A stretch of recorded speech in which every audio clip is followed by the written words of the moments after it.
अस्सलाम वालेकुम। अच्छा, हमारे पास एक पेशेंट आया है जिसको बेसिकली टेटेनस है और उसको हमने वेंटिलेटर पे डाला हुआ है। ये एक निहायत ही अहम वीडियो है आप सबके लिए, क्योंकि जब भी आपको कोई इसी तरह का इशू हो, आपने इसको किस तरह प्रोसीड करना है। मैं पहले आपको पेशेंट की हिस्ट्री बताता हूँ। ये पेशेंट बेसिकली हमारे पास आया है कि इसको कोई 5 दिन पहले ये कहीं छत से गिरा था, घर ही में गिरा था। इसको नाक पे छोटी सी चोट आई थी और उसके बाद इन्होंने घर में ही इस पे पायोडीन लगाया, जख्म को थोड़ा सा उस पर खुद ही इन्होंने घर में इलाज किया है। 2 दिन से इसको अपनी जो जॉ होती है, जहाँ पे मुंह के जो नीचे वाला हिस्सा होता है, इसमें स्टिफनेस स्टार्ट हो गई, ये सख्त होना स्टार्ट हो गया।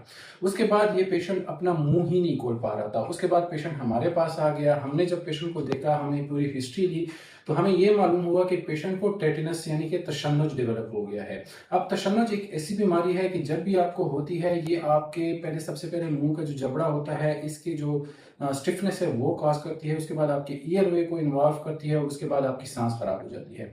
इस पेशेंट को हमने वेंटिलेटर पे इसीलिए डाला है क्योंकि इसकी सांस खराब हो रही थी और इसके फेफड़े इंतहाई खराब हो गए थे। आप सबके लिए इस वीडियो में ये मैसेज है कि एक छोटी सी छोटी चोट भी अगर आपको लग जाए तो आपने उसके लिए अपने टेटनस का प्रोफाइल चेक करना होता है। उसके लिए टेटनस का इंजेक्शन आप लोगों ने लाजमी लगवाना होता है।